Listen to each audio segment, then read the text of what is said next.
देखिए, आज के क्लास में हम लोग चैप्टर 2 पढ़ेंगे जिसका नाम है लीगल प्रोसीजर्स।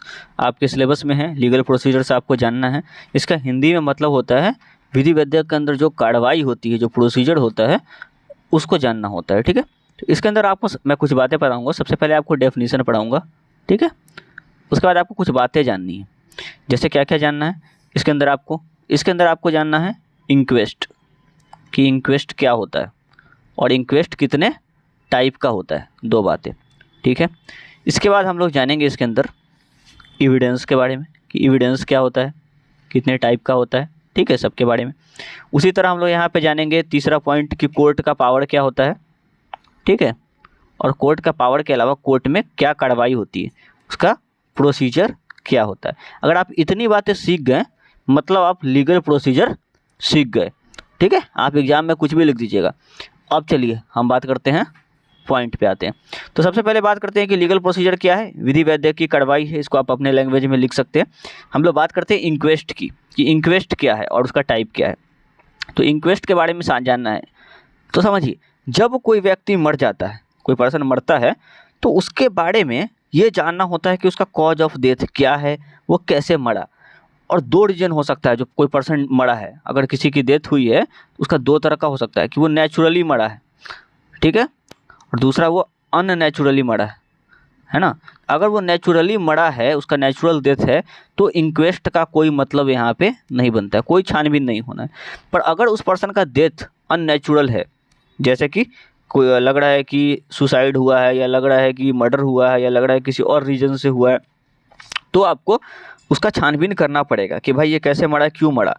तो यानी कि इसका डेफिनेशन क्या होगा, आपको आप कह सकते हैं कि whenever a person die, ठीक है, the cause of death has to be determined. If the death is due to natural causes, no further investigation is needed, but if the death is unnatural, it must be reported to the authorities and immediate investigation has to be conducted, and that investigation is called inquest. यानी कि inquest सिर्फ एक investigation है, एक छानबीन है, जो तब किया जाता है तब अननेचुरल डेथ होता है। और किसके द्वारा किया जाता है, कंसर्न्ड अथॉरिटीज के द्वारा, यानी कि पुलिस, मजिस्ट्रेट, इन लोगों के द्वारा। अभी बात करेंगे कि इंक्वेस्ट कौन कौन कर सकता है, यानी कि छानबीन कौन कौन कर सकता है। अब आते हैं इंक्वेस्ट के टाइप पे। तो इंक्वेस्ट के आप 4 टाइप समझ सकते हैं। ठीक है, कितने समझ सकते हैं, 4 समझ सकते हैं। उसमें से एक टाइप जो है वो इंडिया में नहीं है। तो कौन कौन सा इंक्वेस्ट होता है, सबसे पहले होता है पुलिस इंक्वेस्ट, ठीक है। दूसरा आपको होता है मजिस्ट्रेट इंक्वेस्ट, जो डायरेक्ट मजिस्ट्रेट करते हैं, ठीक है, मजिस्ट्रेट इंक्वेस्ट, ठीक है। तीसरा आपको होता है कोरोनर इंक्वेस्ट, और चौथा आपको होता है मेडिकल एग्जामिनर सिस्टम, जो कि इंडिया में नहीं है। इन 4 को समझना है। तो देखिए, छानबीन आपकी पुलिस द्वारा की जा सकती है, पुलिस इंक्वेस्ट बोलते हैं, मजिस्ट्रेट द्वारा किया जाता है, मजिस्ट्रेट इंक्वेस्ट बोलते हैं। कोरोनर इंक्वेस्ट क्या होता है हम आपको समझाएंगे, और मेडिकल एग्जामिनर सिस्टम भी क्या होता है ये भी समझाएंगे। और ये इंडिया में नहीं है, ये यूएसए जैसे कंट्रियों में बहुत ज़्यादा प्रचलित है, इस बारे में हम आपको बताएंगे। पहले आपको 4 नाम पता होना चाहिए। उनमें से सबसे पहले हम लोग मोटा मोटी पुलिस और मजिस्ट्रेट इंक्वेस्ट को समझते हैं, क्योंकि इनके बीच में आपसे डिफरेंस भी पूछा जा सकता है।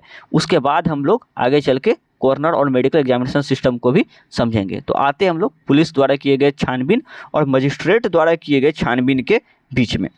अब समझिए, जो इंक्वेस्ट आपका है उसको मैं पेज को 2 पार्ट में डिवाइड कर रहा हूँ। इधर हम बात करेंगे पुलिस द्वारा किए गए छानबीन की, और इधर बात करेंगे मजिस्ट्रेट द्वारा किए गए छानबीन की। किस किस कंडीशन में पुलिस छानबीन करती है और कब कब मजिस्ट्रेट छानबीन करता है, समझ रहे बात को, ठीक है। तो अब देखिए, पुलिस क्या क्या कर सकता है। पुलिस कर सकता है पंचनामा। पंचनामा वर्ड आप लोग पहले से जानते हैं, ठीक है। पुलिस पंचनामा करती है, जगह पे पहुंचती है, छानबीन करती है, ठीक है। उसके अंदर क्या क्या होता है, उसके अंदर आप कह सकते हैं कि पोस्टमार्टम के लिए भेजा जा सकता है, ठीक है। वहाँ पे लोकल लोगों से पूछताछ किया जा सकता है, ठीक है ना, इस तरह की बातें हैं। इसके अलावा क्या किया जा सकता है, वहाँ पे कोई चौकीदार है या कोई इन्फॉर्मर है उस पुलिस का, ठीक है ना, उनसे मदद लिया जा सकता है, चौकीदार से मदद लिया जा सकता है। वहाँ पे पब्लिक से पूछा जा सकता है कि क्या हुआ, कैसे हुआ। इन सब तरह का जो छानबीन है वो पुलिस कर सकती है, इस तरह की छानबीन पुलिस करती है, पंचनामा करती है, पोस्टमार्टम के लिए पूछती है, पूछताछ करती है, पब्लिक से आसपास में कोई कैमरा है उसमें देखती है, इन्फॉर्मर से पूछती है, चौकीदार से पूछती है कि क्या हुआ था, इस तरह की चीज़ें। अब बात है कि किस कंडीशन में पुलिस ये सारी चीज़ें करेगी, कब करेगी। तो जब कभी भी जो मौत हुआ है किसी पर्सन का और वो मौत हुआ है सुसाइड से, ठीक है ना, बात करते हैं कैसे मौत हुआ है, सुसाइड से, ठीक है, सुसाइड से, डेथ बाय सुसाइड, तब पुलिस एक्टिवेट होगी। अगर मर्डर हुआ है किसी पर्सन का तब पुलिस एक्टिवेट होगी, यानी कि पुलिस इंक्वेस्ट चलेगा, ठीक है। अगर किसी का एक्सीडेंट में डेथ हुआ है, डेथ बाय एक्सीडेंट, ठीक है, तब भी कौन छानबीन करेगा, पुलिस छानबीन करेगा। ये सब पुलिस इंक्वेस्ट के अंदर आता है। फिर बात है कि मजिस्ट्रेट इंक्वेस्ट की आवश्यकता क्या है, सारा काम तो पुलिस ही कर दिया, फिर मजिस्ट्रेट क्या करेगा। तो देखिए किस किस कंडीशन में मजिस्ट्रेट एक्टिवेट होता है, मजिस्ट्रेट इंक्वेस्ट। जब किसी की मौत हुई है जेल में, प्रिजन में किसी का डेथ हुआ है, सोचिए पुलिस के पास ही था और वहाँ मौत हुआ, तो क्या पुलिस ही इंक्वेस्ट करेगा, नहीं, वहाँ पे मजिस्ट्रेट खोजबीन करेगा ना, छानबीन करेगा, क्योंकि वो पर्सन खुद ही जेल में था, पुलिस के अंडर था और वहाँ उसकी मौत हो गई है, ठीक है।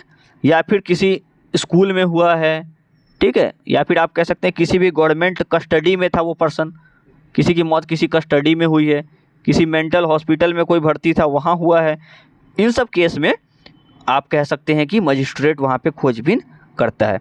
अगर पुलिस की फायरिंग हुई भीड़ भाड़ में, है ना, फायरिंग हुआ पुलिस का और फायरिंग में कोई मर गया, ठीक है, फिर यहाँ पे पुलिस की गलती है तो पुलिस थोड़ी छानबीन करेगा। पुलिस फायरिंग में किसी की मौत हुई है तो मजिस्ट्रेट छानबीन यहाँ पे करेगा। इसके अलावा डॉरी यानी कि दहेज को लेके, ठीक है, किसी की मौत होती है तो इसमें डायरेक्ट मजिस्ट्रेट एक्टिव होता है, क्योंकि बहुत ही जघन्य अपराध माना गया है दहेज के लिए किसी को मारना। रेप के केस में भी मजिस्ट्रेट इंक्वेस्ट होता है, ठीक है ना, क्योंकि रेप को भी बहुत ही जघन्य अपराध माना गया है। तो इन सब कंडीशन में डायरेक्टली मजिस्ट्रेट एक्टिवेट होते हैं। तो पुलिस कब छानबीन करेगी, मजिस्ट्रेट कब छानबीन करेगा, आप लोग समझ गए, ठीक है बात, इन सब कंडीशन में। और छानबीन का मतलब क्या है ये भी आप लोग समझ गए। अब बाकी दो जो रह गया आपका, एक रह गया कोरोनर और दूसरा आपका रह गया मेडिकल वाला, ठीक है ना। उन दोनों के बारे में हम लोग समझते हैं वो दोनों इंक्वेस्ट क्या कहता है, ठीक है।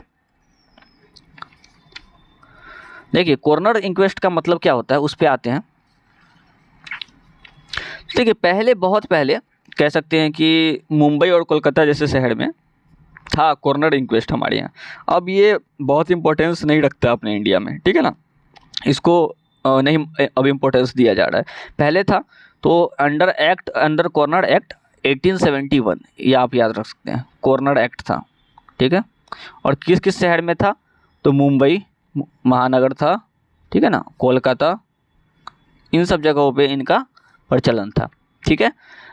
पहले तो ये कोलकाता में आया, बाद में मुंबई में आया, पहले कोलकाता में आया फर्स्ट, ठीक है, देन मुंबई में ये गया, ठीक है, इस तरह की बात। इसमें होता क्या था, ठीक है ना, तो कोरोनर इंक्वेस्ट जो होता है वो किन केस में होता है, जब सडन डेथ हुआ है, जहाँ पे डेथ आपको पता ही नहीं है कि रीजन, है ना, पता नहीं है क्यों हुआ, कॉज ऑफ डेथ अननोन है, सडन किसी की मृत्यु हो गई, तब जब सुसाइड था, होमिसाइड था या इन्फेंटिसाइड था, तब मैं यहाँ पे लिख दे रहा हूँ, सडन डेथ के केस में होता है, ठीक है, जब आपको कॉज नहीं पता रहता है तब।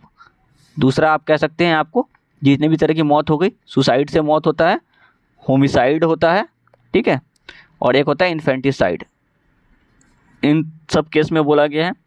इसके अलावा आप कह सकते हैं पॉइजनिंग से किसी की डेथ होती है, ट्रैफिक एक्सीडेंट होता है, ड्रग्स का लेने से होता है, इंडस्ट्रियल एक्सीडेंट होता है, इन सब में एक्टिवेट होता था ये। Death occurring while treatment like under anaesthesia, किसी डॉक्टर की गलती से एनेस्थेसिया या फिर मेडिकल प्रोसीजर के दौरान किसी की मृत्यु हो जा रही है, उसमें कस्टडी में डेथ हो जा रहा है तब, है ना, जेल में, पुलिस स्टेशन में, मेंटल असाइलम में कोई मर रहा है तब। तो ये कोरोनर्स इंक्वेस्ट पहले थोड़ा थोड़ा मजिस्ट्रेट से कुछ चीज़ें इसकी मिलती है, थोड़ी थोड़ी पुलिस इंक्वेस्ट से मिलती है, ये वाला लाइन आप समझ रहे हैं ना। तो ये थोड़ा सा था पहले, अब इसका प्रचलन कम है। और मेडिकल एग्जामिनर इंक्वेस्ट क्या होता है ये भी समझ लीजिए लगे हाथ, फिर आपका सारा इंक्वेस्ट खत्म हो जाएगा। मेडिकल एग्जामिनर इंक्वेस्ट के अंदर कुछ भी नहीं है, आपको ठीक है। इसमें कहा गया है कि जो मेडिकल एग्जामिनर यानी कि फॉरेंसिक पैथोलॉजिस्ट होते हैं, जो डॉक्टर होते हैं, वो सुपरवाइज करते थे खोजबीन को। वो जाते थे क्राइम सीन पे, सारी चीज़ों को इकट्ठा करना, ढूंढना। बहुत सारे आप जो हॉलीवुड की वेब सीरीज देखते होंगे उसमें आप देखते होंगे कि मेडिकल ऑफिसर्स क्राइम सीन पे रहते हैं हमेशा, उनका प्रेजेंस कंपलसरी बताया गया था वहाँ पे, ठीक है ना। तो इसको बहुत ही बेस्ट इंक्वेस्ट माना गया है, ऐसा होना चाहिए, पर ये हमारे इंडिया में नहीं है। इसको कहा गया है बेस्ट इंक्वेस्ट, ठीक है, माना जाता है, considered to be best inquest, ठीक है ना, क्योंकि इसमें केस बहुत जल्दी सॉल्व होता है, ठीक है। बट ये कहाँ है सबसे ज़्यादा प्रचलन इसका? स्टेट्स ऑफ यूएसए में, इंडिया में ये नहीं है। तो आपको मेनली मजिस्ट्रेट और पुलिस इंक्वेस्ट को बहुत अच्छे से लिखना है, और आपको बाकी इन सारे इंक्वेस्ट के बारे में लिखना है, इंक्वेस्ट के डेफिनेशन के अलावा, ठीक है। एक और कुछ बातें हैं कॉर्नर्स और पुलिस इंक्वेस्ट के बारे में जो मैं आपको थोड़ा सा और बताना चाहूँगा, कुछ चीज़ें जो आप समझ सकते हैं। जैसे कि देखिए, जो आपका कॉर्नर्स इंक्वेस्ट है उसमें क्या है, कॉर्नर्स इंक्वेस्ट में वारंट चाहिए होता है, ठीक है ना, किसी को अरेस्ट करने के लिए। किसकी बात कर रहा हूँ मैं? कॉर्नर्स की। और इधर मैं बात कर रहा हूँ पुलिस इंक्वेस्ट की। उस समय मजिस्ट्रेट और पुलिस इंक्वेस्ट की बात किए थे। यहाँ आपको वारंट चाहिए, ये इशू कर सकता है। क्या कर सकता है? वारंट इशू कर सकता है खोजबीन करने के लिए या किसी को अरेस्ट करने के लिए, ठीक है। इस तरह की बातें हैं। जबकि पुलिस ऑफिसर किसी भी रैंक का हो सकता है, वो कभी भी नहीं इशू कर सकता है किसी का अरेस्ट के लिए वारंट। जो पुलिस ऑफिसर होते हैं वो किसी भी रैंक पे हो, वो कभी भी वारंट इशू नहीं कर सकते हैं किसी के अरेस्ट के लिए, ठीक है। यानी कि जो कॉर्नर्स थे वो पुलिस इंक्वेस्ट से थोड़ा ज़्यादा पावरफुल आपको यहाँ पे देखने को मिला है। एक कॉर्नर्स के बारे में बात करें तो एक्सह्यूमिनेशन का मतलब क्या होता है जानते हैं? एक्सह्यूमिनेशन का मतलब होता है खोद के लाश को फिर से निकलवाना, छानबीन करने के लिए, जो कि कॉर्नर्स करवा सकते थे। बट एक पुलिस ऑफिसर, वो किसी भी रैंक का हो, वो कभी भी ऐसा नहीं कर सकता है कि वो किसी गड़े हुए लाश को खोद के निकलवाने का ऑर्डर दे सके, ठीक है। समझ रहे बात को? उसके बाद और भी कुछ इंपॉर्टेंट चीज़ है, जैसे कि जो कॉर्नर्स हैं वो डायरेक्ट एग्जामिनेशन कर सकते हैं विसरा की। Police can not direct examination of viscera, यानी कि विसरा की एग्जामिनेशन, समझ रहे, पोस्टमार्टम के अंदर कॉर्नर्स का जो इंक्वेस्ट है वो विसरा यानी कि जो इंटरनल ऑर्गन्स हैं उनका एग्जामिनेशन तक ये जा सकते थे। और जो पुलिस है इनका कोई रोल नहीं होता है इसमें। इनको जो बताया जाता है चीड़ फाड़ करने के बाद, पोस्टमार्टम करने के बाद, बस इनको वो रिपोर्ट मिलता है बना बनाए, ये डायरेक्ट उसमें शामिल नहीं हो सकते एग्जामिनेशन पे, पर कॉर्नर्स शामिल हो सकते हैं। ये 3 मेजर डिफरेंस है, ये आपको पता होना चाहिए कॉर्नर्स इंक्वेस्ट और पुलिस इंक्वेस्ट के बारे में। और भी डिफरेंस होते हैं आपको, लेकिन आपको उस सारी चीज़ें याद रखने की ज़रूरत नहीं, इंपॉर्टेंट चीज़ें याद रखिए। इस तरह से आपका इंक्वेस्ट समाप्त हुआ। इसके बाद नेक्स्ट में हम लोग देखेंगे क्या, कोर्ट के पावर्स क्या हैं, उनका प्रोसीजर क्या है, एविडेंस क्या होता है, और एविडेंस कितने टाइप्स के होते हैं, ये हम लोग नेक्स्ट वीडियो में देखेंगे। Okay, thank you.